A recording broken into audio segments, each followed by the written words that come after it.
Thank you so much for staying with SABC News. This is SME OnPoint. My name is Liabo Setho. Today, we feature Soweto Ink, a Soweto-based tattoo parlour that is intent on changing the perceptions around the forms of body art, such as tattoos. This insert was edited by Ngobile Shabalala.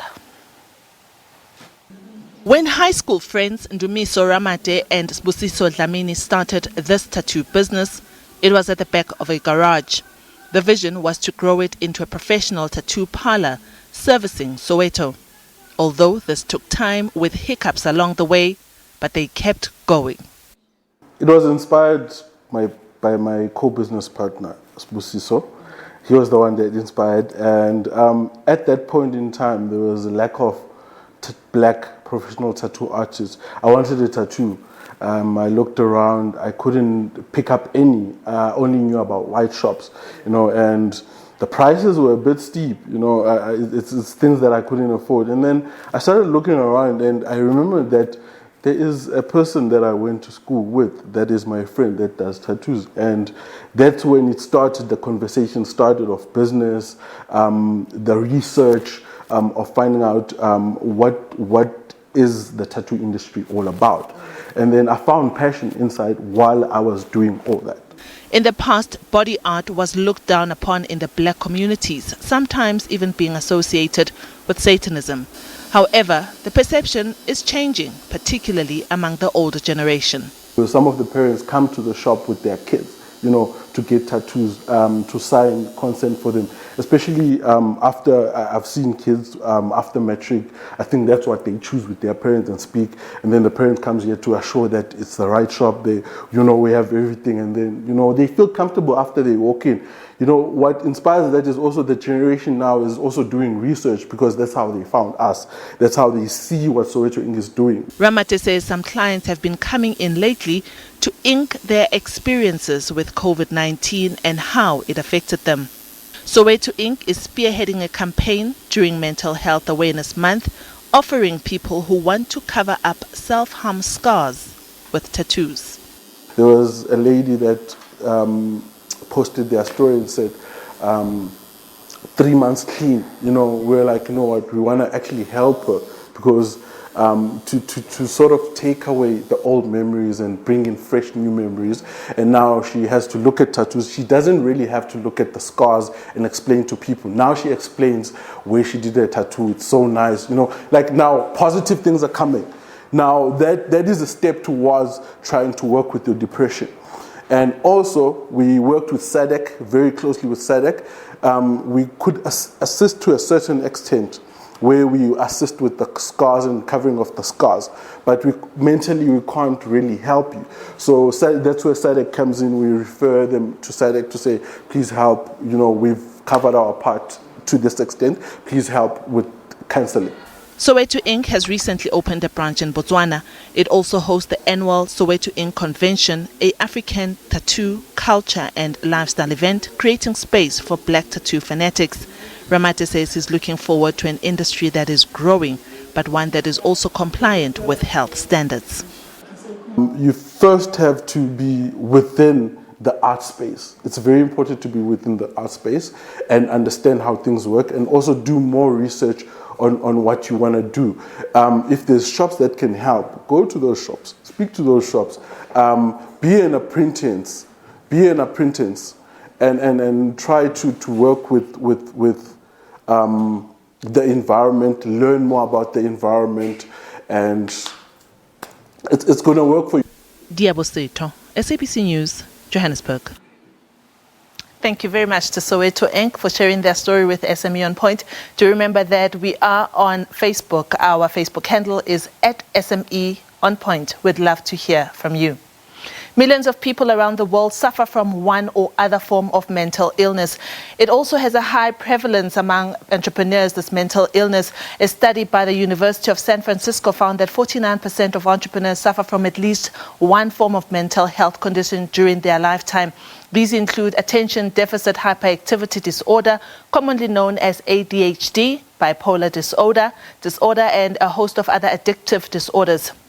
Today, One entrepreneur, Ruth Mthabine, shares her experience with us, while a clinical psychologist, Willie Seerane, shares tips on how to deal with mental health issues. They both join me via Skype. Thank you so much, Ruth, for joining us, and also Willie, thank you so much for joining us. I hope that we've got them on the line already.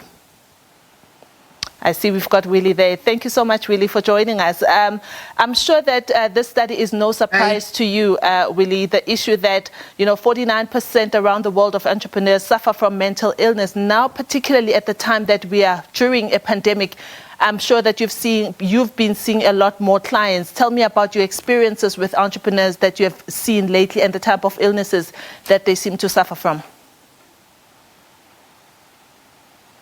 Well, thank you for having me on the show.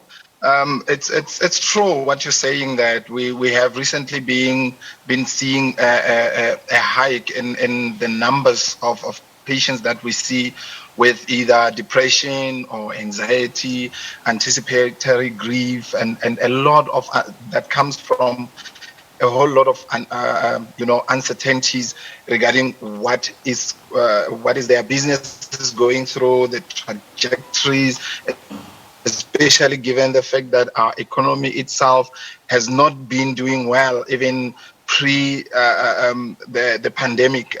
Then therefore now they start presenting with a lot of those things that I just mentioned now. And above everything, depression seems to be one of those leading numbers that we are seeing now with regards to if people who are either self-employed or start-up business people, as well as people who are some of them are employed, but in certain small or medium businesses. So there is always that uncertainty about whether tomorrow they're going to wake up with some income or going to work or being able to work at all. So they are always anticipating something bad to happen. And that actually works on their mood in a very severe way. Yeah. Let's bring in Ruth Mthabine to the conversation. Ruth, you've had your own challenges, but before you tell us about your challenges, please do let us know a little bit about your business. Hi, thank you so much for having me. My name is Ruth. I'm the founding member of Masigide Consulting. We support startups in the rural areas, but we also in the warehousing and logistics space. So when, we move food around and beverages. Yeah. But when COVID started, we were never prepared for it. Yeah. Tell me about your experience. I know that you went through a hard time last year when business started to experience some problems. So please share with us your experience. So definitely, like I said, there was no amount of planning. We didn't have contingency plan. And when we heard that the country was shutting down, I was very, very concerned about loss of income. But also, I employ more than 100 people. And I felt so overwhelmed. I felt like, what's going to happen to these people? Before we even talk layoff, their emotional being, their well-being, it was my problem. It was just on my shoulders. And I quietly slipped into depression. I shut myself out. I couldn't make decisions. I could not process anything. And more than anything, I was very, very afraid and very anxious. Yeah. Willie does mention that the issue of anxiety is one that's quite common. Is this something that you saw among your network as well? Where did you feel that everyone else around your network was feeling the same? Or was it something that you felt that you were going through alone? I think initially you're thinking you're on your alone, like you're going through this alone, until you reach out and you realize that a lot of people are going through the same thing. It might be different, but I think for me, I had to reach out. And what's so fun is that I was discovered. Someone reached out to me while I had shut myself out, and they said, you are not alone. You need to start talking to people. There's help out there. And I also reached out to my therapist as well, which really helped a great deal. Yeah. Willie, you deal with helping entrepreneurs as well as other people deal with anxiety and other mental disorders. What are the practical to-do things that one can employ or apply to themselves to make sure that, you don't find yourself going deeper and deeper into that dark hole? At least you can notice that this is happening, but what else can one do to make sure that, you don't find yourself all alone and perhaps at time making detrimental decisions? Yes.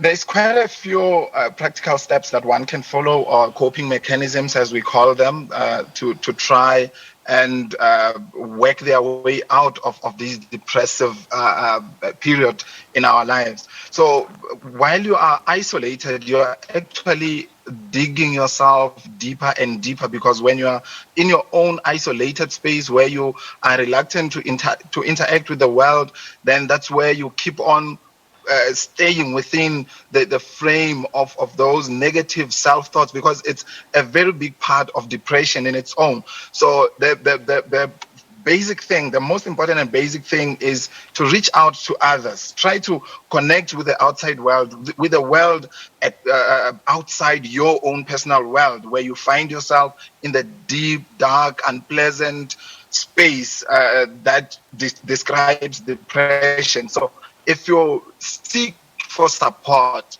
talk to somebody. Don't just stay isolated for a longer period of time. Talk about how you feel. Seek for support from others, as well as try to support others as well, because that could in turn serve as a supporting structure for you. And then secondly, do things that makes you feel good about yourself, especially. So try to have as much fun as you can have. I understand that depression comes with that anhedonia, the loss of interest in things that you previously used to enjoy. So, but try to push yourself to try and do one thing that you enjoy the most, and then just stick to that, and just aim for 8 hours of sleep, and then you will see that it will work out for you in the end. And then another main challenge is that negative self-talk that we experience with depression. It also includes overgeneralization over things, especially about the pandemic, thinking that, you know what, I'm generally useless. I'm never gonna amount to anything. This business that I'm doing or running, it's never gonna get anywhere. You generalize, you even catastrophize. You look at some smaller problems and then you magnify them into huge problematic. And also the either black or white type of thinking, it's working against us, especially during the depressive moment. And then that's where you just, there's no in-betweens, there are no gray areas. You can't think rationally at that point. So, and then emotional reasoning, that's where it comes in, where you use your emotion to think. You think to yourself that as you feel, it's how reality is, even though sometimes it's not. Actually, in most cases, it's not. Then you also start with diminishing the positives, wherein even the positive things that are happening, that has been happening in your business or in your venture, doesn't really seem to be positives anymore. You minimize the positivity in those very positive things. So now how you can deal with that is to try and rationalize everything. Think about, what is the evidence? Do I have the evidence to say things will not go well? Because there are a lot of what if thoughts, what if, and then now when you experience those what if kind of thoughts, because they are detrimental and self-sabotaging, you need to now challenge them. If you say there's a thought that says, what if it fails? Then you need to challenge it with a thought that says, what if it doesn't fail? Actually succeeds. And what if it then succeeds? That is one of the ways in which you can actually help yourself. Yeah. So let me bring in Ruth here and find out how has business since recovered. How has business since recovered, since she's gotten help and she's just gotten therapy to help her through her problems. Ruth, tell us how business has since recovered since you have been recovering yourself, Ruth. Look, I think like Willie was saying that my perspective had to change for me to grow. We have grown a lot, and that's so amazing that through this very same pandemic that I saw through my depression eye, where I thought it was a disaster, it was tragic, we were able to grow. Like we've grown a lot. And because I also learned how to diversify. I didn't have to stick to what I know. I need to allow myself to grow. So I think for us, we've grown a lot, but also my perspective about life in general and business itself Yeah. has changed a lot. Yeah. So even my team, the people that I work with, we are all fired up and to face the future. Ready to face the future. Ruth Mthabine and Dr. Seerane, Willie Seerane, thank you so much for joining us on SME OnPoint. We have been talking about mental health in the entrepreneurial community. Thank you so much for giving insights. And this is the end of SME OnPoint. Remember to support small businesses in your area. And after this, Books on Point is coming up next with Nastasia Arens. Good afternoon from me.